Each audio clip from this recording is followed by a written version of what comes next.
Hi, everyone. I'm Samantha McClure, Senior Director of Marketing and Partnerships at Chrometrics, and welcome to our panel, Data versus Desire, Understanding the Psychology of Consumer Behavior. Today, we're going to dig into the gap between what people say they do and what they actually do. We'll talk about the emotional drivers behind consumer decisions and some of the more practical moves that you can do to kind of turn these signals into something that's actionable. Today, I am joined by Sarah Jane Owen, Senior Director of Marketing at Keen and former Global Director at Nike. And I'm joined by Amy Moffett, Senior Product Leader, currently earning her master's at Columbia in Data and AI, and formerly at PetMeds and Petco. And then again, I'm Samantha McClure. I'm going to moderate and share some of what we see at Chrometrics across our clients like Bombas, Stars, Home Chef, and from our work with partners like Optimizely, Amplitude, Google, and Adobe. So enough of me talking. Let's kick it off. Amy and Sarah, when you think about how people buy products, or whether it's services or actual consumer products, how much of it comes down to identity versus utility, and how do we think about adjusting our marketing and product approaches accordingly? I'll take it first. At the end of the day, it's always about the job to be done. Essentially, whatever product or service you're looking for is fulfilling a need.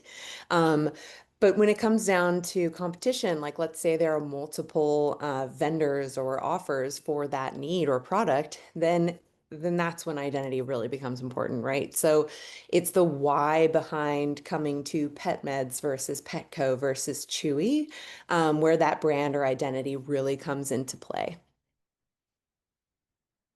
So, gosh, and I completely agree because I am a pet owner. Um, but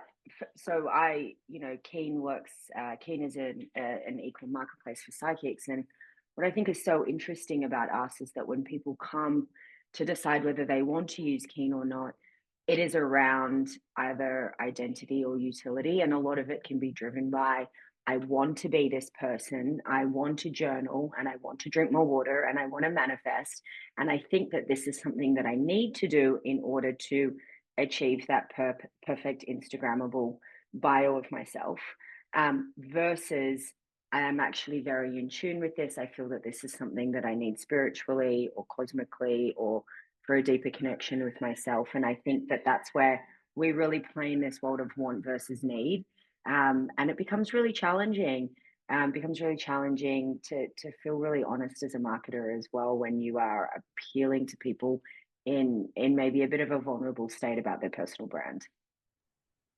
Yeah, I think that's really interesting too. And I think, in today's day and age, when people are dealing with different stressors and it's kind of this constant state of information and stress, what we see is people generally revert back to like their natural state, even if they have that desire, like, I want to be that person who goes to the gym and drinks my water and all of that stuff. I want to buy from women-owned businesses, or I want to buy local. And at the end of the day, is my actual reality that I have to purchase things on sale? And is that on sale not at a women-owned business? Or is do my desires and my need match up? And we watch kind of people say these groups of things and then do what is their natural state, And so it's always trying to figure out, I think, what is that natural state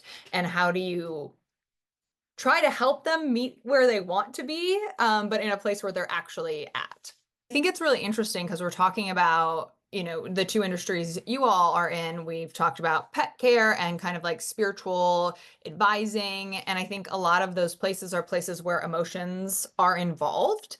And so how have you guys kind of approached when a customer say they value something, whether it's a service, a price, a promotion, and then what actually drives their purchasing decision may be different than what they're telling you. How do you guys kind of approach that from like a product and a marketing standpoint? I feel pretty strongly about this one being in e-commerce for my entire career and seeing Amazon my entire career. I mean, I started when Amazon was already a giant, but maybe not as much so as they are even today. So yeah, I mean, when you're talking about really, many of us say we care about one thing. We want to vote with our wallet. We care about, and when I was at Pet Meds, it's about our 30 years of expertise in pharmacy. Like we know pet pharmacy, we know pet health and wellness, and we're not just saying it and then selling a bunch of stuff that's terrible for your pet. So, it is important to our customers, that piece of it. But in reality, Amazon also made it so that we absolutely have to have free shipping. We absolutely have to get it to customers fast, or else they're frustrated. Chewy made it so we have to have really amazing customer service. And so at the end of the day, even though the customer may say, like, what I care about most is XYZ, there are still these like table stakes that you have to meet, and specific to e-commerce at least. Yeah. For us, I mean, the data just always speaks for itself. I feel like I will read customer reviews or interviews, or recently we did customer research, and it's just so different to the data that we actually see.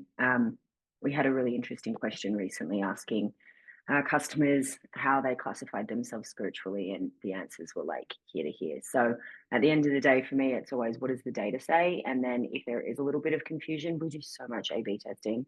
I mean, we A B test most anything that we can.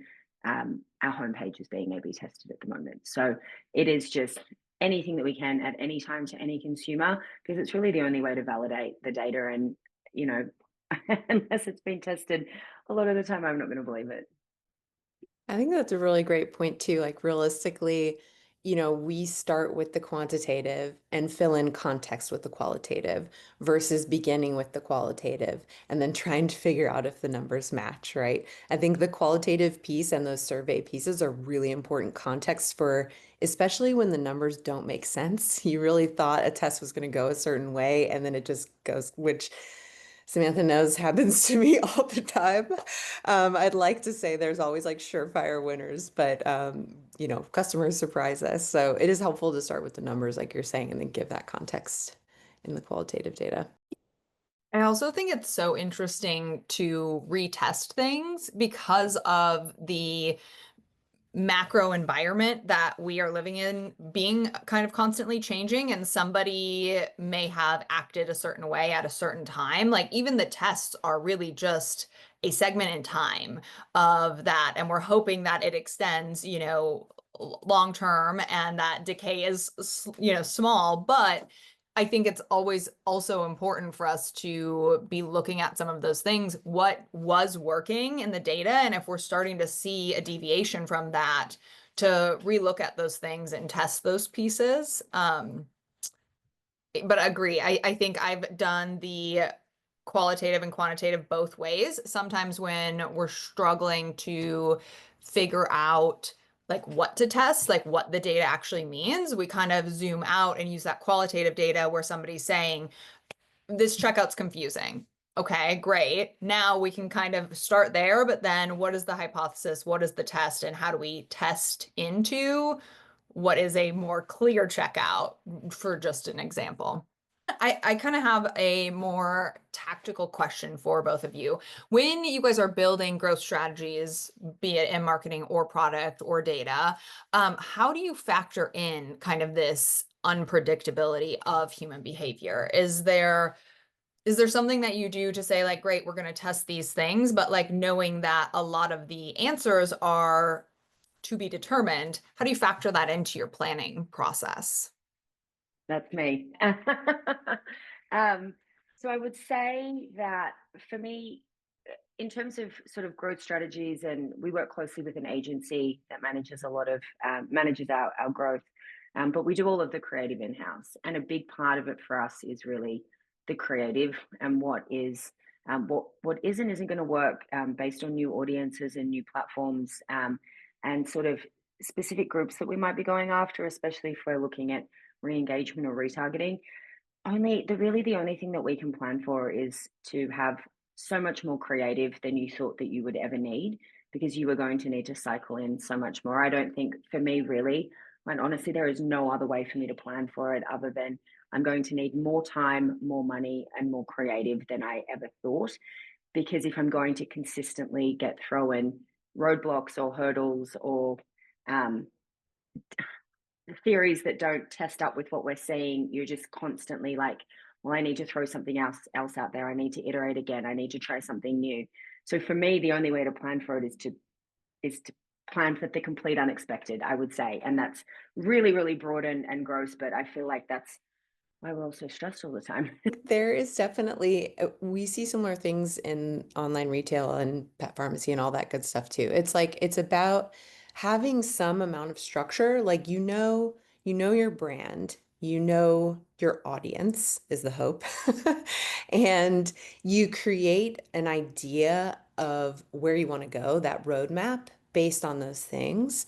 But the how is maybe the more flexible piece, right? And so you're thinking, hey, maybe we know we want to better tell the story that we are, for pet meds, for example, the expert in pharmacy, or we want to better tell that story. But the how behind telling that story is what you test into, right? Like what actually resonates with your customers is something you test into versus like fully deciding on a brand story and a campaign or XYZ and leaning into it fully without even testing it out to see if it resonates across the board.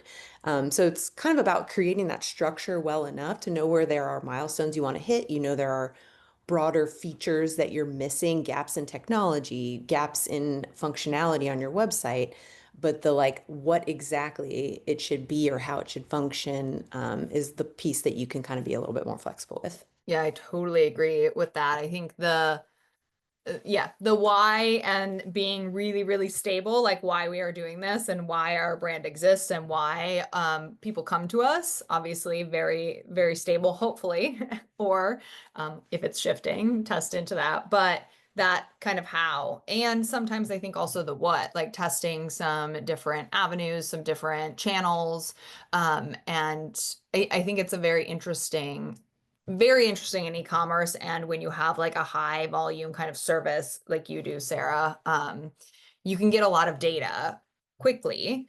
Um, when you do run tests, I guess for both of you, Amy, maybe going back to Pet Meds and Sarah at Keen, how quickly are you guys able to get to like a statistical significance or to an answer on that test?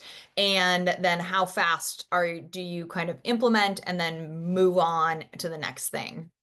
So at both, actually, Petco and PetMeds are really good examples. They both have really large amounts of traffic, right? And so depending on where you're testing within the funnel, you can get to significant and what you're testing, how many versions you're testing. We generally tended to only test two, maybe three versions of something so that we weren't, diluting the traffic that much.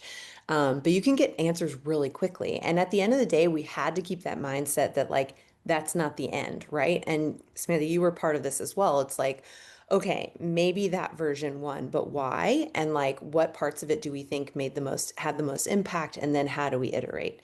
So even though we are able to like gain insights pretty quickly in that way because of the amount of traffic that we had at both places, there's still, the whole level of analysis digging in. At Petco, I remember every single test, we would look at the recorded sessions and make sure, okay, this test didn't go the way we thought, or even if it did, we look at the recorded sessions to make sure we understand exactly why it did what it did. And then that also helped us with the iteration plan. Okay, looking at the recorded sessions, we see the reason this didn't work is because people were confused by this piece over here. And so let's change this up, iterate, and keep moving forward. I think for us, it's we do so much testing all of the time across so many different areas of the business that I think what we really look at is whether this was a low stakes or a high stakes test. Was this a low stakes in terms of, let's say, creative, where we're just pushing creative out for growth so quickly, and it's easy to just move on it and say, okay, it's not working, keep going. Low stakes, or sort of depending on where it sits in the life cycle marketing funnel. Some of our email tests will be low stakes in that they're just creative or subject line or timing. Some others will be higher stakes as they relate to the consumer experience and how quickly you get that notification after you've had a touch point or after you've had a session with one of our advisors. And that's a little bit more high stakes to understanding if that's going to continue to build that loyalty behavior. And then we have things that are really high stakes, like our homepage test that we're running at the moment. And although we're already seeing data from it, we're not going to implement anything very quickly to the effect of it, just because we have that data, that is serving a larger purpose in the future. We're working towards a rebrand, and that is just a piece of the puzzle and getting us to the point where the rebrand will be successful. So I think for us, it's the stakes level, and then really mapping that to the LOE, and then thinking about the business strategy and where we're going each quarter. I love that you are testing into a rebrand. I feel like just that principle needs to be like expanded upon everywhere. We still see so many people who are just like, all right, we're launching this like with no testing, or they only use that qualitative data and they don't use testing as kind of a benefit to rebrands, redesigns, all of those things. So I'm so happy to hear that you're doing that. That's amazing. I think it's interesting too because we talk a lot, especially when we were talking about like redesigns or brand building. I think a lot of people traditionally see brand building as something that is less data informed, less data driven. And when in reality, I think now a lot, especially with AI, we're seeing brand building become more data driven, but the payoff isn't always immediate. So I'm curious how you both kind of approach one, obviously, we're kind of talking about testing to inform brand answers, but when the payoff isn't immediate or it's not a channel like paid that we're seeing that immediate like attribution and return, how do you factor that into long-term planning, budgeting, and just generally, I think, how to look at that data in a more long-term fashion? Yeah, I mean, from realistically, some of the things that we care the most about at larger companies that have been established for a long time and have acquired a large amount of customers, right, is retention. And so retention is one of those things you can't just test into and have immediate understanding of whether or not it worked, because the definition of retention is over time, right? And so I think it's super important to prioritize tests like that and I don't know how to say it, like really truly plan and map them out and decide what success looks like. We had actually talked about this a little bit at many of the companies I've worked at, and it's a discussion with finance about like what does retention over time look like for you? What's a good customer lifetime value? What is what, or even, distilling it down to something simpler, like can we just get someone to return and purchase 3 months from now? Like that's a really simple, easier way to understand like a retention test versus like customer lifetime value, which is a, much longer, more complex thing to figure out. But it truly is about working, like you're saying, from like a budget perspective. Yeah, we're not going to see this immediate top line revenue drive. We're maybe not going to see this immediate conversion rate, but the goal is 3 months from now to check back and see what does the return customer look like? What does the return purchase look like? And then were we able to drive that incremental revenue as a result? Yeah, much the same in terms of looking at that return customer. I think for us, we know that once you enjoy using our service, you will use it regularly. The goal is that people have multiple touch points in their first week, whether that's a hard transaction or if it's a soft signal. So I'd say that what we're able to look at when we think about brand building is really looking at the monthly cohorts of acquisition.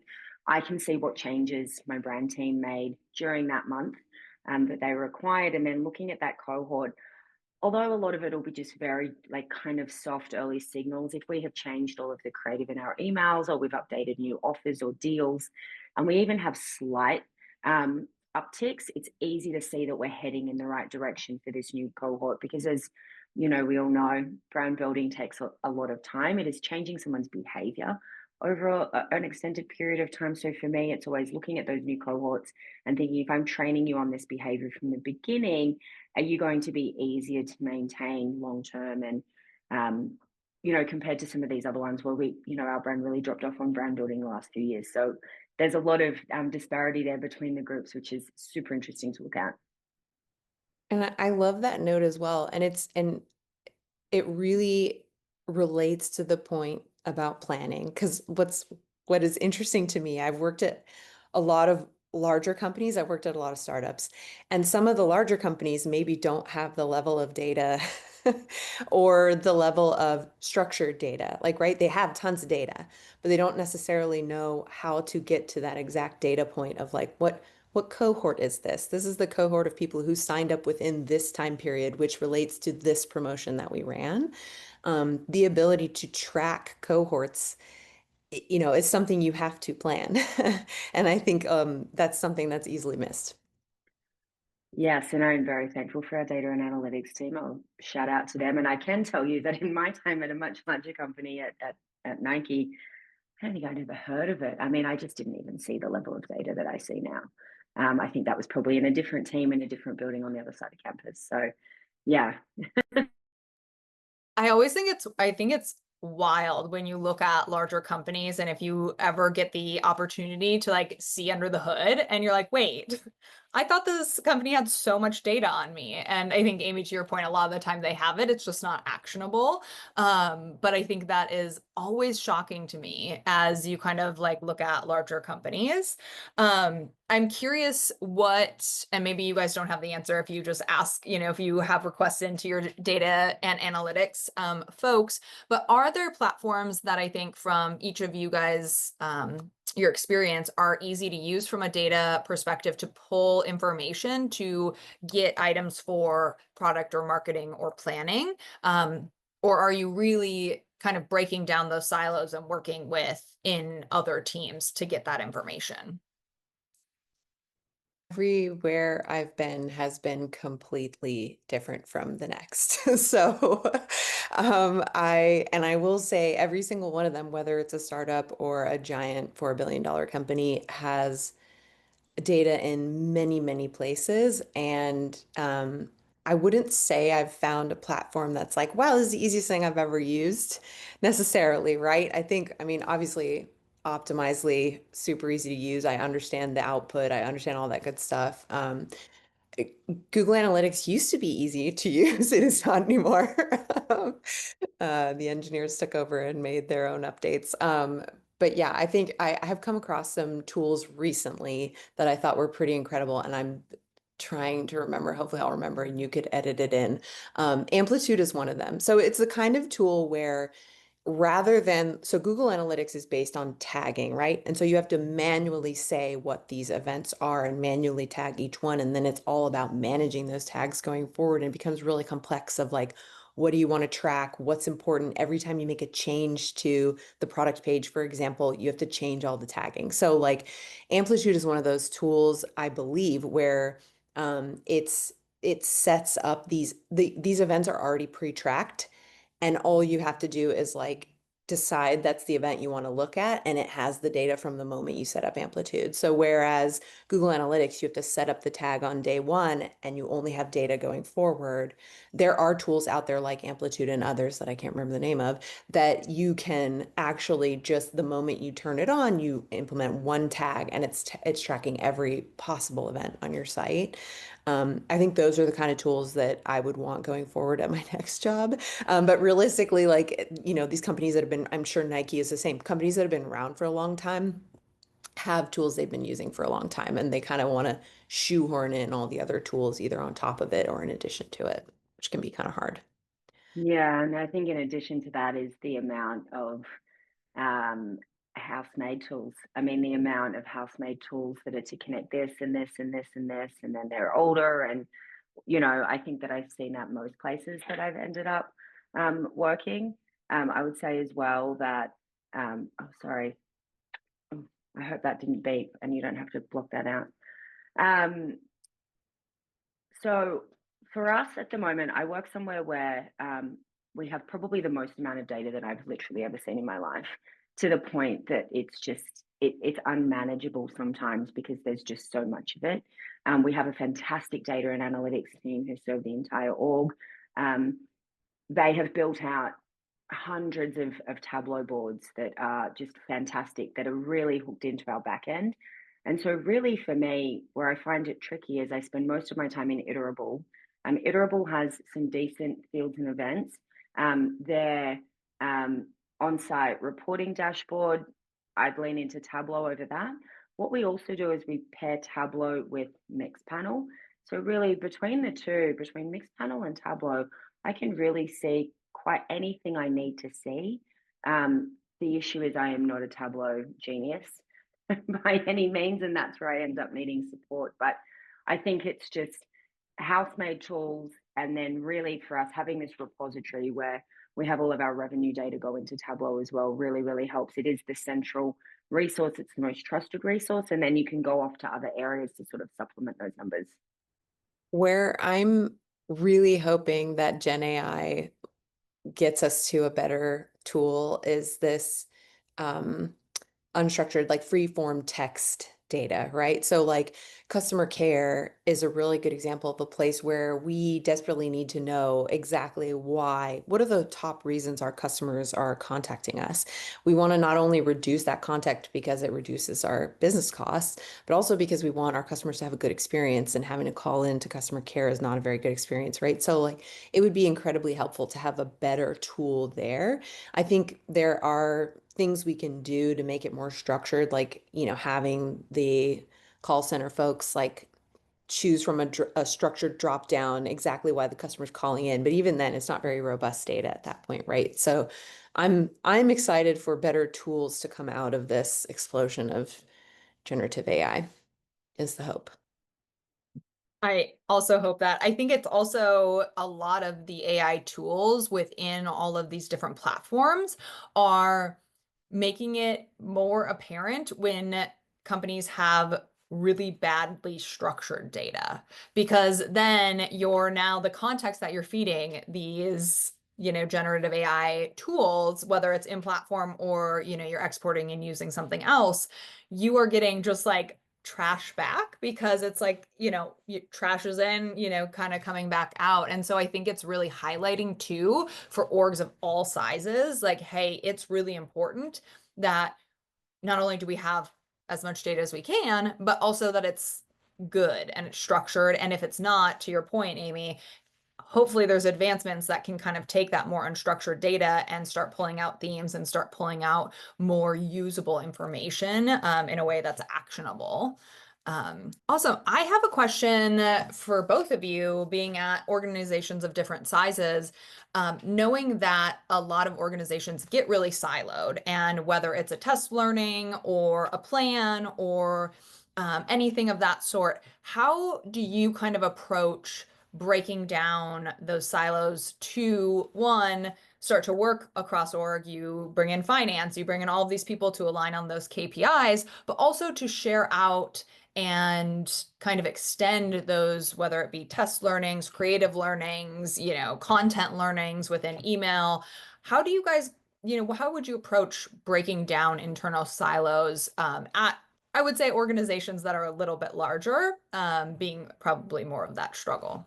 Well, at the end of the day, it really boils down to the leadership groups across each of those pieces of the pie all having an aligned roadmap, right? So that's the most important piece of it. So that's the hope. I know that that happens and people just get busy and people run off in different directions doing their own things. I think what we did at Petco and PetMeds and most of the places I've worked, and it was usually me running around trying to get everybody on board as the person leading the test or the experiment. But essentially, stakeholders, right? I mean, we've talked about this before. It's essentially like, hey, we have so and so who is leading marketing for this initiative. She's the stakeholder. She's going to partner closely with me from a marketing perspective. And then someone from, I'm the product person. And then I have someone who's on maybe the data and analytics side that's helping me with measurement. And realistically, it's about creating ownership for each of those people and ensuring that we are all testing toward each other's goals. I think that's the other really important piece is like, being in product. I've seen so many examples of product doing their own tests because they want to understand a better user experience, which is great.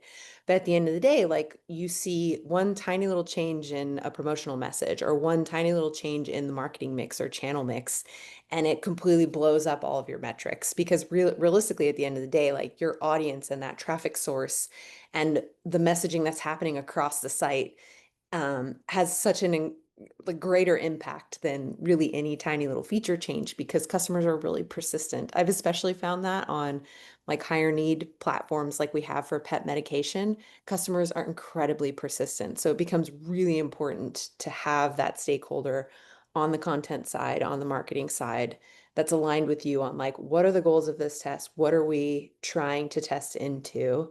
And then that makes it so you're not all siloed and realizing that like a $50 off promotion is why your thing worked so well versus the feature that you changed. So, yeah. Yeah, I mean, echoing everything that you said, um, leadership, roadmap, roles and responsibilities that are very clear. And I think a really sharp brief at the beginning is something that I have really tried to implement across our teams. And a sharp brief should be a brief. It should not be a how to do this. It should be a brief, figure out how to do it. And we have gotten really good at that, I'd say. And just a lot of Slack threads. You need to have a Slack thread for every project and over communicate. Over communicate in that Slack thread. You need a TLDR, someone will do it on Friday. But I think that for us has worked really, really well in making sure that everybody across the org is aware and just really, really clear if there's multiple people from one team, who's the leader on it, and just make sure that everybody is really owning it and have consistent check-ins. I think, unfortunately, this is just always going to be an over communication one from where I sit. Yeah, and I think creating that ownership piece too and have everybody involved in that way makes it so that when you see the outcome, everyone feels ownership over that outcome as well, right? So it's not just the product side that, got conversion rate up X amount. It's also the marketing team that contributing. It's also the merchandising team, et cetera, or it's also, call center, whoever those people are that are contributing. It creates that ownership across all. And then I think that helps with engagement long term as well. Yeah, and I'd circle back from kind of the agency side, sometimes being that conduit between different departments.